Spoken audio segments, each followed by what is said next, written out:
Our next session is Philanthropy at the Crossroads, Funding Democracy's Future. Please welcome our speakers to the stage.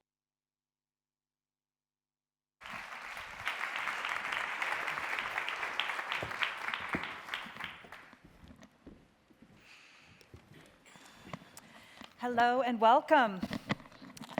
What a 2 days to follow here towards the end. You've heard so much about the different challenges yesterday on media freedom, today so many different aspects of AI.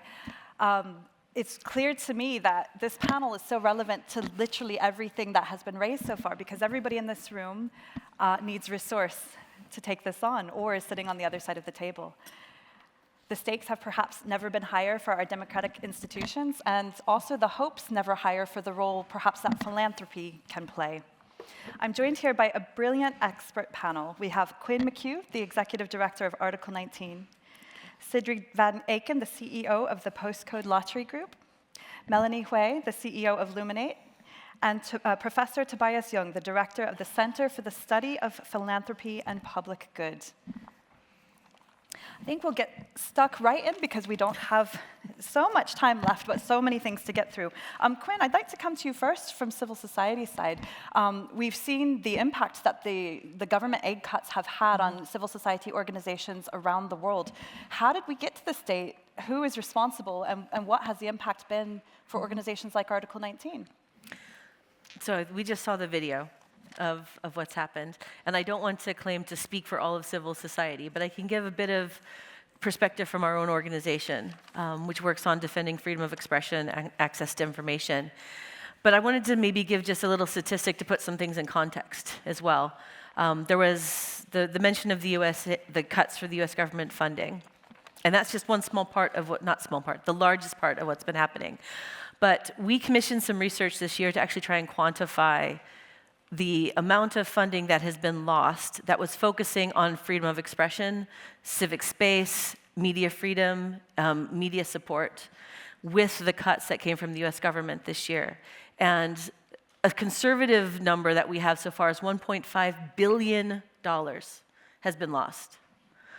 Putting that in comparison, I think the entire Human Rights Funders Network report for the last year, in terms of the Human Rights Funders Network and private philanthropy around the world, the total giving was $4.9 billion from private philanthropy.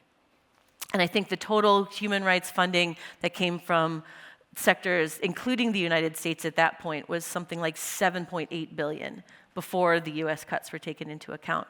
So you could see that that $1.5 billion was a huge proportion of what was actually funding defense work, media development, voices on the ground, individuals, and that's gone and never coming back. And in fact, it may get worse because right now, the National Endowment for Democracy and the Open Technology Foundation, Open Technology Fund still have their funding, and that may disappear. But that's just one small part of what we have. There's been this wave, and we've talked about it a little bit. Overall, there's been a pullback on development assistance and support for human rights generally. Support for human rights and media has always been like a very, very small sliver. There was a campaign for years to try and get aid agencies to dedicate 1% of their total funding to support media. That was never successful. So we've always been a little bit living on the edge. But now we've seen aid cuts in the UK, in France, in Germany, in Norway, in Sweden. So the largest funders in the world have decided to pull back, partly because of the risk coming from the United States and the pressure to fund NATO at 5%, which they're taking from the aid budgets. At the same time, we see philanthropy going through a systemic cycle change. I mean, you'll be talking about this, but philanthropies are private institutions. They have strategies. They make their own decisions about how they want to interact with the world. So at this moment, this year, we've seen a massive destabilization of the funding from multiple sectors that were supporting this ecosystem of individuals that really cared about fighting for rights, dignity on the ground. So there's been a confluence of different things that have kind of come into this moment. Have you found that there's particular areas of your work that have been harder hit than others? And have you found at all that there's a difference in approach around the world? I know you have a number of regional offices. Yeah, so Article 19 has 9 different regional offices in different places in the world. And I'll just be able to speak from our perspective in terms of the funding cuts that we sustain from the US government right now, because I think that was something that was raised. We saw almost all of our funding for Asia work terminated, particularly any work that was working on China, which I thought was interesting given geopolitical focus. Any work that was focusing on any minority group was targeted for funding that was being cut, and most of our work in Latin America was targeted for termination in terms of the US aid cuts. And we've seen this replicated kind of across the world in terms of our own experience being lived out in different ways. Of course, a lot of the funding for Ukrainian media was cut as well, so I think Europe has kind of responded to that a little bit. So we've seen an uneven impact in different places in the world. I think Africa was the least impacted on this, actually, because they received most of the development aid assistance, but less on the kind of political side of democracy funding. But it's a challenging ecosystem that we find ourselves in right now, and there's a number of things that are swirling. At the same time, we have, as we've talked about today, these rapid sociological and technological changes that really require us to kind of bring our A game. And it would be great to have the flexibility and the funding to be able to envision and imagine what we're going to do next. And that's maybe the provocation to kind of the funders on the panel. We'll bring them in shortly. I guess one last question for you, Quinn, now, and then I would like to bring in Tobias from the academic perspective. But how so far has Article 19 been able to fill these gaps? And have you found at present that philanthropy has been able to step in sufficiently to plug some of these gaps? So the first thing that I think any conscientious civil society leader did was to reach out to our funders and ask for one thing first, which was give us flexibility, right? The scope of the funding, anyone would know instantaneously. There is no filling the gap necessarily. But what we asked for was, can you meet us halfway and unrestrict the funding? Allow us to put the money where we feel it needs to be best placed. And honestly, the response was kind of disappointing. There's a lot of talk about trust-based philanthropy, but when the crisis hit, we were able to see which foundations and which funders lived by that and which had not necessarily fully bought into that. So we were able to unrestrict some funding and to move it where it needed to go on the ground to really protect individuals. But we were still quite restricted by the existing funding ecosystem. Well, Tobias, this is something that you study both in a historical context and in real time. How do you think that we've gotten here? And is it a fair position for philanthropy to be placed in, to be expected to pick up the slack from governments in this way? Tricky one. So first of all, yesterday morning we started with the idea we need trust. For trust we need truth. For truth we need facts. And the problem is that philanthropy falls at the first hurdle. Because right now we've got 3 challenges: not knowing, not working, not right. If you ask anybody in this room, what do you perceive by philanthropy? We're all going to have different ideas. Is it an aspiration? Is it a feeling? Is it an act? Is it an institution? And having that diversity of views means that we're actually talking cross purposes quite often. These are not just semantic differentiations. We need clarity what philanthropy actually is before we know what it does. As part of that, the knowledge base on philanthropy is incredibly thin.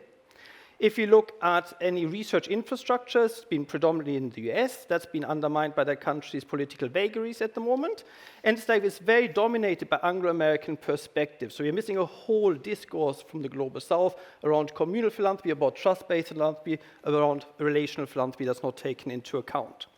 The second aspect, is philanthropy actually working within that context? We don't know. First of all, there's a question about what are the resources in philanthropy? Because the stereotypical image is like the billionaire donor or the mega foundations, Gates, Inca Stichting, Wellcome Trust, Novo Nordisk, Rockefeller, Ford. These are the exception rather than the norm. The last global mapping of foundations, with all its faults and gaps, highlighted that 90% of foundations globally operate with less than $10 million. 50% of foundations globally operate with less than $1 million. So actually the scope of philanthropy to address the pressing issues is quite limited. The second aspect as part of that is also like the approach philanthropy is increasingly taking. It tries to mirror the business world. It's like as part of like the philanthrocapitalism movement we have seen since the 1990s, the idea is to become more efficient, more effective, and the problems that are complex are actually discounted. We can come back to that in a moment. The third aspect is philanthropy actually the right aspect, because quite often the discourse equates wealth with wisdom, privilege with expertise, and that is not necessarily the case. So it's like, what is the approach we should take with philanthropy, coming back to points of relationality? Also, it's like, should philanthropy actually step in where governments fail? And I think quite often the answer is no. It's like the problems philanthropy tries to address are massive. They're pressing, don't get me wrong on that, but actually by stepping in all the time, it also makes it easier for the state to abdicate further and further. The exception becomes the expectation. So it's like a lot of huge problems there. You've commented before on the undemocratic nature of philanthropy itself. Could you elaborate on that a bit? And also these questions of transparency, accountability, and freedom from bias within philanthropy. Can that be guaranteed? So like starting with the first one, hopefully I've got 75 students trying to write an essay answering that question right now. But so the point is, philanthropy is undemocratic, so what? Because nobody will really argue that philanthropy is undemocratic. If you look at the history of philanthropy, it's rooted in self-interest, it is rooted in political power. In the olden times, you made sure, like your soul, take a shortcut through Dante's Inferno to Paradiso. In the Middle Ages, use philanthropy to make sure your head stays on your shoulders rather than being chopped off. It's like you went to fund healthcare to make sure that you didn't catch any diseases. Move forward, 20th century, Carnegie, Rockefeller, Ford, Gates. It's like all of these influence and shape up to this day the educational infrastructure, international institutions, education, global health, etc., but nobody elected them. So there's a huge question about transparency and accountability.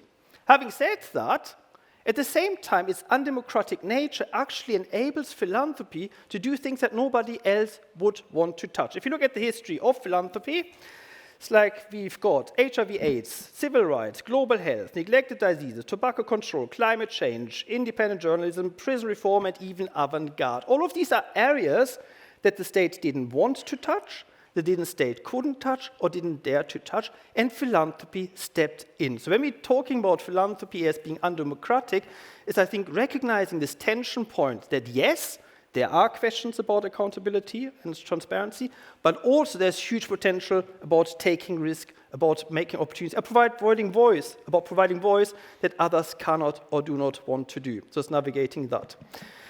Transparency and accountability is like, will we ever shift the power fully? No, there's always going to be a power imbalance between those who have the resources and those who do not have the resources.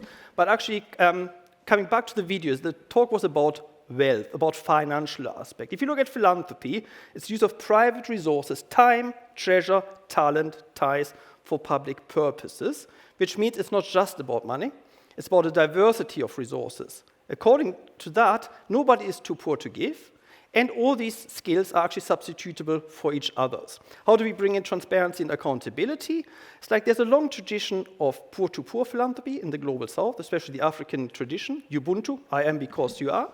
There is a long tradition, it's like in community philanthropy, where like communities are being used as a sounding board, as a provider, and as a reference point for how resources should be used. And actually, Foundation Scotland's Community Foundation does a really interesting work with Clackmannshire Council right now, where we're looking at having a community panel that identifies the community challenges, it's like that brings together the expertise, but also makes the funding decisions where those resources should go. So you can like alleviate a lot of these transparency issues by being more relational, by being more of a trust-based funder. Thank you. It seems like a great moment to bring in the funders on our panel. Sigrid, I'll come to you first. At the Postcode Lottery Group, you've placed an emphasis on trust-based funding. What do you mean by this? And is it a model that you would advocate more widely within philanthropy? Thank you so much. And first of all, thank you to the Thomson Reuters Foundation for this wonderful 2 days. I guess you will agree that there's so much we have learned these days, and I'm really thank you for being here after 2 days at our almost last panel and to learn from us. And I think I've learned a lot, and also the sense of urgency in the room. I think it's helpful to keep focus because there are so many that distract us, but we can all play a role in bringing this further, and this conference has really helped me to keep the focus that we all need in our work. So thank you for that. Let me briefly introduce what we do at Postcode Lottery Group, because we are not just a funder. This all started 35 years ago when people in the Netherlands thought about starting a lottery, a charity lottery. In itself, a lottery is not new as a funding instrument that exists already for centuries, but the model that they implemented was very innovative. But they started this not just because of the lottery, but because they believe that civil society plays a crucial role in making change in society, making this world a better place. And in this audience, that doesn't need a lot of explanation. And so they themselves came from Oxfam at the time and from Amnesty International in the Netherlands. And so they have experienced the need for a long-term financial backing. And that's not just for those organizations, but for any initiative in society, whether it's in culture, in sport, in health, in community initiatives. So it's with that belief that they started our company. And that was also only the only reason, and still is until today, the only goal we have to raise funds for civil society.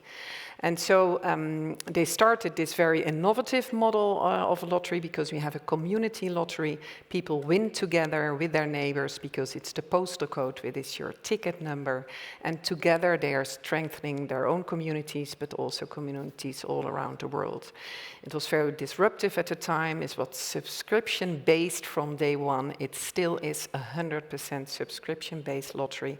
It has nothing to do with gambling because that is a short odds and there are certain risks. It's just a lottery. You pay once a month the ticket, and then with that money you, of course, can dream of winning nice prizes together with your neighbors, and at the same time fund initiatives all over the world in all those areas. And so I think this is what we do, and so it's our core focus is the fundraising piece, bringing joy to our players, but also bringing hope, because we also share actively the stories from all our charity partners with this big audience, because we believe that when we share these stories of progress, of solutions, this gives hope to people, and that's what we all need in life, and can be also an inspiration for people, especially when they are involved in community initiatives. So it started in the Netherlands 35 years ago, and here we are currently in 5 European countries, active with exactly the same format. And it's thanks to our almost now 15 million players that we raise, hopefully then this year, we're almost there, 1 billion for our charity partners. These are about 500 larger NGOs here in Europe, but of course active also across the world, but also thousands of smaller community initiatives. And now back to the trust-based funding. These founders, they have experienced what it is to have the need for the constant fundraising and why this long-term funding is so important. So from day one, we have stick to this funding philosophy. It's all long-term, it's all unrestricted and based on trust. And in this way, we, give full flexibility. We encourage entrepreneurship, we encourage to take risks, because that's the only way, and all entrepreneurs in the room know and experience that's the way, but it's the same for charities. That's the only way to achieve change. And we hope that our charity partners can achieve a lot with that, and that's what makes us tick. Well, I have to say, from civil society's side, that seems like such an intuitive way to provide support. Why isn't that more widespread amongst philanthropy? And what sort of reaction do you get if you have this conversation with others? Well, I'm a bit reluctant to speak for others, because others might also have a different background, different history, and that could play a role. At the same time, I believe that in the meantime, there's now so much proof, scientific proof, that this way of funding gives the most impact, that I believe that maybe that's not widespread enough, that people still have these old ideas of, we need to have all the reporting in place and then it might happen, then we can kind of control it. well, we all know the world is changing so fast. We've heard about all the developments, and it means that transformations need to take place also in the context of charity. So how can you expect all these plans and milestones that never are allowed to change? I think it's counterintuitive. So maybe not really an answer to your question. Maybe it gives a certain comfort to donors that they kind of, well, have control over the beneficiary. But I think this is not the way. If you really want to make an impact, you should move to trust-based funding. And it gives great partnerships, because it's not just the funding. We are in long-term partnerships, which means that you really can collaborate and make a difference and have different conversations than on projects and plannings and so on. That's their work. We trust them. Well, that's a great way to actually end at the Trust Conference, but we're going to keep going because I know that collaboration is particularly important at this moment amongst funding organizations. Melanie, I know at Luminate that's a priority for you. Can you explain a little bit how you approach strategic collaboration within philanthropy? Have you found that other funders are doing enough to work together and reorient their approaches to fit the current reality? Thanks, Rebecca. Just briefly, since Tobias brought some elephants into the room as well, I mean, philanthropy is a very fragmented ecosystem. And thus, the point about collaboration right now more than ever with the funding crisis seems a particularly key moment that we have to think about this.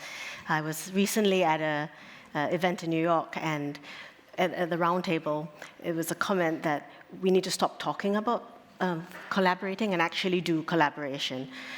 It's been something that's been going on for way too long, but I think the nature of private philanthropy being as dispersed and fragmented and driven by different kind of founding intents and purposes means that it doesn't always run that way very clearly.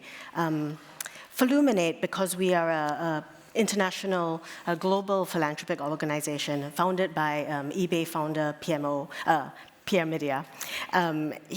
You know, our lens has been increasingly about tech justice at the intersection of technology and human rights and social justice.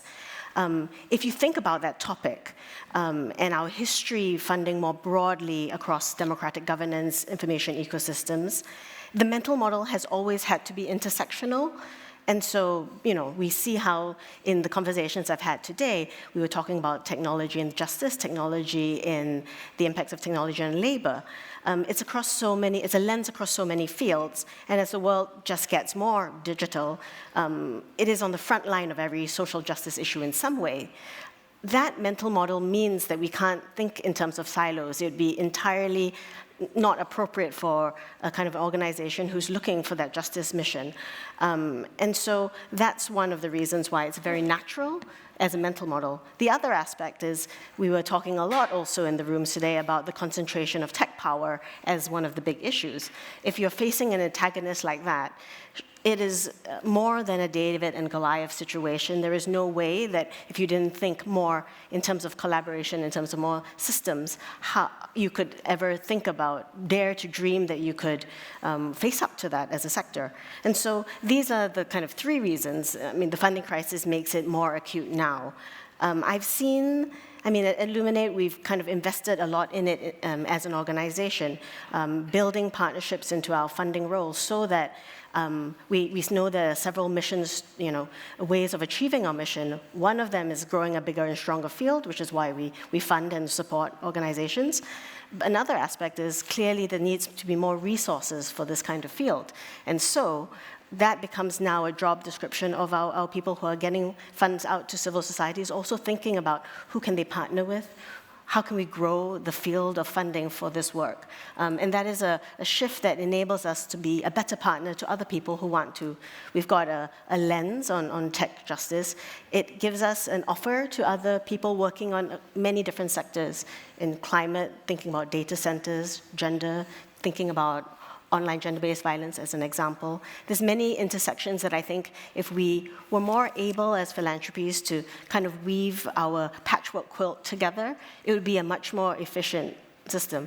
I would say a test is that in a year from now, are we less of a burden, are we less of a pain to our grantees?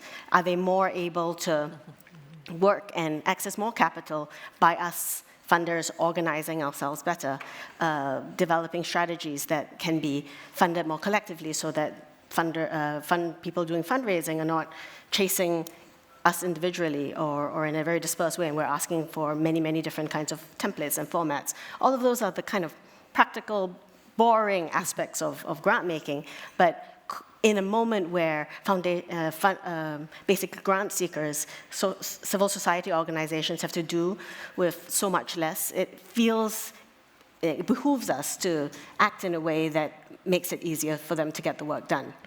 And I'm seeing a lot more conversation about it. I'm seeing foundations putting together partnerships teams and integrating it into the work of their teams. And hopefully this is a new way that, looking at how fragmented it is in this ecosystem, we can kind of coordinate a bit better to help the field. Thanks. Well, coordination is clearly key, trust is clearly key, flexibility is clearly key too. Melanie, you've also looked at the sort of continuum of approach, a continuum-based approach, I think, to funding. Maybe you could elaborate a little bit on that. Is every pot of funding sort of appropriate for every purpose, and is there a way that funders can ensure that their partners don't rely only on them at that moment? Could part of collaboration be ensuring that multiple resources are brought together so that after your particular relationship ends, they would continue to be supported elsewhere? I think being in conversation and being in collaboration helps us unpick basically which organization is best placed to do what. I think our partners are certainly doing it, especially in this more constrained space of collaborating on where your core competency is and coming up with shared strategies and sharing resources. I think it is a very interesting opportunity now for foundations to articulate better in a way the role they play. I can see Sigrid's, with Postcode, what an opportunity that you have to fund larger organizations that your membership base kind of engages with, and other organizations like Luminate, which have single funders, and are more personalized perhaps in nature, but kind of work on topics that could be, I would say, more nascent right now. This issue of tech and AI and the implications on human rights and how we make decisions in the world. It does mean that we're able to take, as an organization like Luminate, take risks on early stage opportunities, perhaps, which some other organizations couldn't. We can work with more riskier tactics. We do a fair bit of strategic litigation work, for example, and support things like contingency and build an ecosystem around it. So there are different approaches that could be taken by private philanthropy that public funding would not be able to support in some ways, and other kinds of private philanthropy would not be able to support. But being able to see the role I play to de-risk, Luminate plays to de-risk funding down the line from more mezzanine level funders, you would say, could be a way of kind of thinking of the continuum that provides continuity and making sure that we are making those connections so that our partners, as they grow from unregistered groups that now are able to register, to volunteer organizations that are now, running CSOs, that they have other sources of funding, and that becomes part of our job and our offer to the field. Thank you. We've got some good questions coming in from the audience. If anybody else would like to submit some, please do so now. I'm just going to come to Quinn on one point before turning to the audience here. We've been seeing a lot of criticism about NGOs themselves in the midst of this, some of it coming from governments such as the US, some of it coming from other places. How would you respond to that from the civil society sides? Things such as there might be too many NGOs, they aren't using their resources well, or they're becoming irrelevant. Do you think that we are seeing the end of the NGO era? So I want to turn to the title, I think, in this, which actually talks about philanthropy and democracy and the role there. And maybe just make one plea to everyone here in the room. Do not use the language of our oppressors against us. And maybe be very cognizant when you use some of these terms that you are adopting the narrative that has been used to denigrate and marginalize the media and civil society for over a decade around the world. We're ineffective. We're corrupt. We waste resources. you saw that in the video that Trump said in there. And one of the things I'd like to say in terms of this moment, one of the most dangerous things that we saw with the US funding crisis, actually, the loss of funding itself was bad and put many, many, many people at risk. But it was the cavalier way that it was actually deployed to deliberately put people at risk. By which I mean, over and over again, different members of the US government would say, all of this money coming from USAID or from the State Department is corrupt, and the organizations receiving this money is corrupt. How is this dangerous?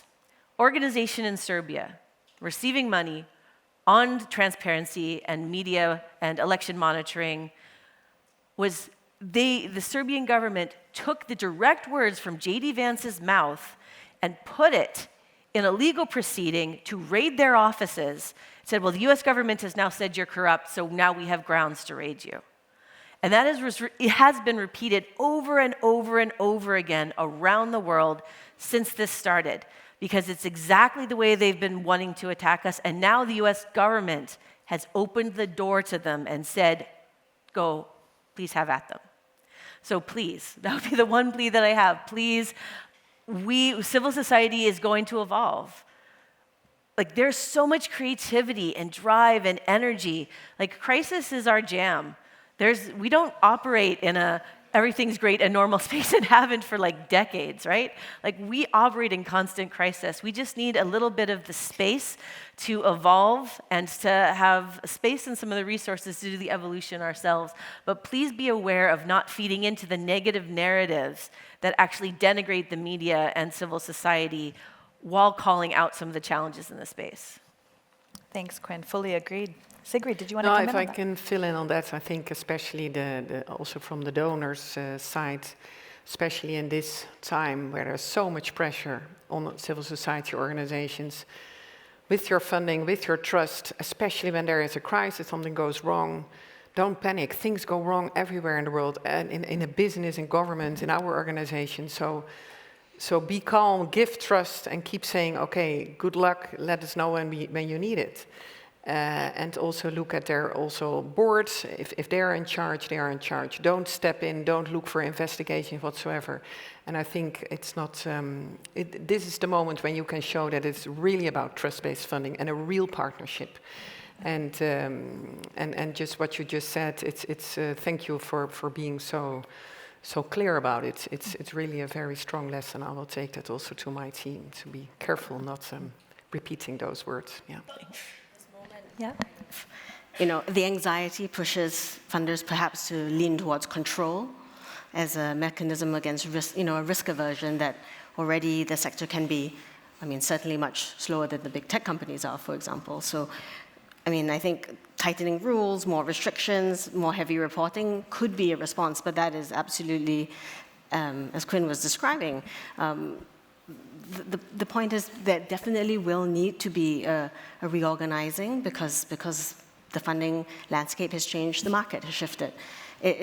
But we need to give organizations the ability to do that through the flexible funding to fund things that they are, that they have the most conviction that really move the needle.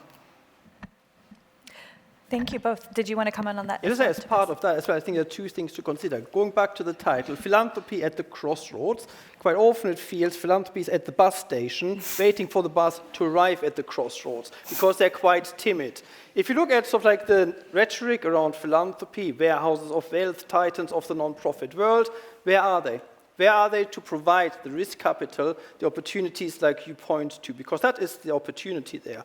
And one massive mistake is to follow into the managerial trap, effective altruism, and other aspects here. Because it's like that, and that's a long-standing problem going back to 1899, Andrew Carnegie, Gospel of Wealth, arguing philanthropy needs to be more scientific, needs to have more business principles, an idea picked up by Rockefeller, and then we've seen a whole sort of like smorgasbord of options. Strategic, catalytic, creative, entrepreneurial philanthropy, philanthrocapitalism, effective altruism, moonshot philanthropy, all trying to do the same, trying to import managerialism in order to showcase that effectiveness, but that actually means you're less of a risk taker.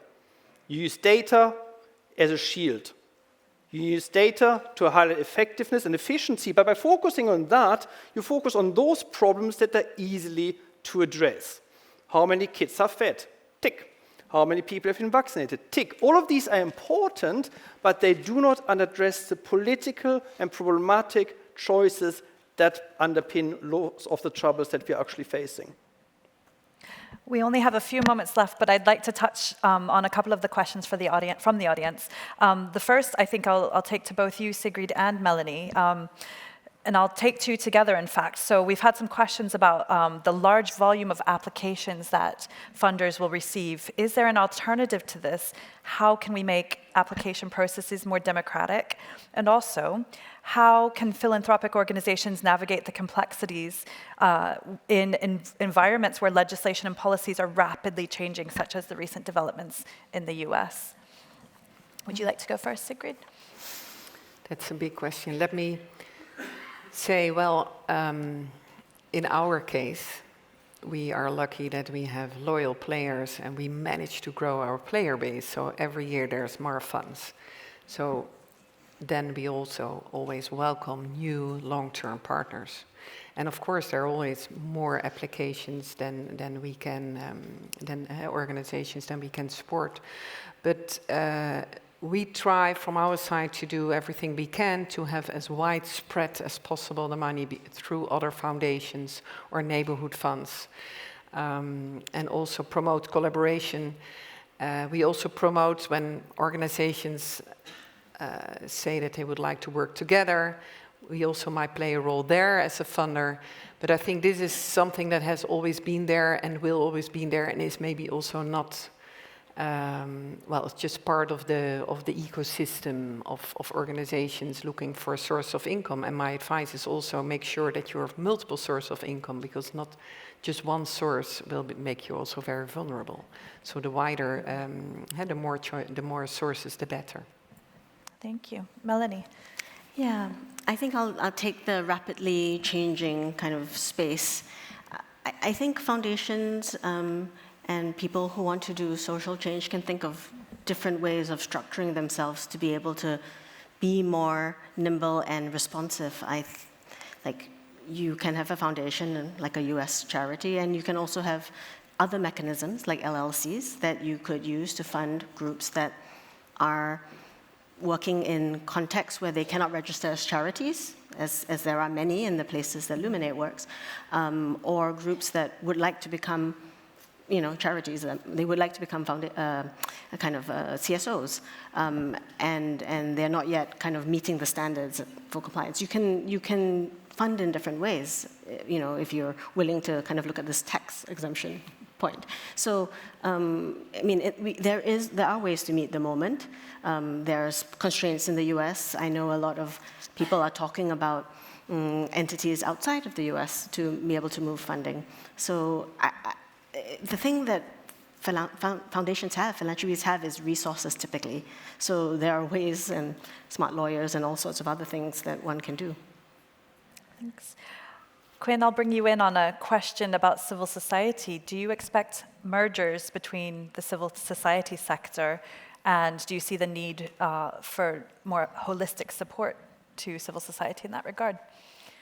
I think we're flashing yeah, negative, we're flashing. so I'll be very quick. There's a lot of talk about how civil society has to change. Mergers are one way that people are kind of approaching it. I think the best way of approaching it is a lot of us have very similar missions.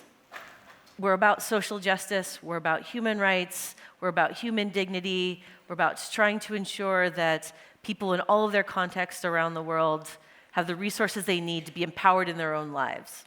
So the best way of approaching this is not by saying what organizations can we smoosh together because they seem most similar. It's about creating a space where they can organically say, I'm better at this, you're better at that. Let's stop this like weird competition in the middle and actually figure out how best to ensure that the mission can be reached.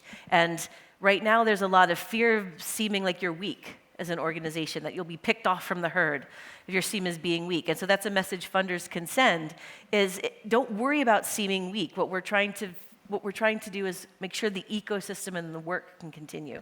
And that would be a very positive message I think could be sent to the civil society sector right now. Yeah. And to borrow 1 minute from the organizers, I promise we're wrapping this up. Tobias, I wanted to just put a final question to you because it's practical but also a little bit philosophical here. Should funders give away all their money now or keep it for the long term when there are so many urgent issues that need a solution? A bit of both, because you need the mixed funding environment. So it's like, there's a long-standing debate about minimum payout foundations in the US, like that they give away 5% of their income. So I'm not an advocate of that, because there are all sorts of practical questions about that. And if you just give all the money away, you might have the massive impact now, but you're missing the soft power that philanthropy has. It's like your political clues, like your political cues, the links, it's like the symbolic capital, the cultural capital that you've got. So I wouldn't recommend that at all. But may I just come back to a very earlier point you made around the appropriateness of the resources. Because I think sometimes the most philanthropic act is not actually within philanthropy, but outside it. If you look at paying taxes, paying employees, paying suppliers, paying societal due, you can have a much bigger philanthropic impact than a lot of the philanthropic resources together. Well, thank you so much to all of our panelists for your insights and to the audience and, of course, again, to the Thomson Reuters Foundation for a brilliant conference. Thank you.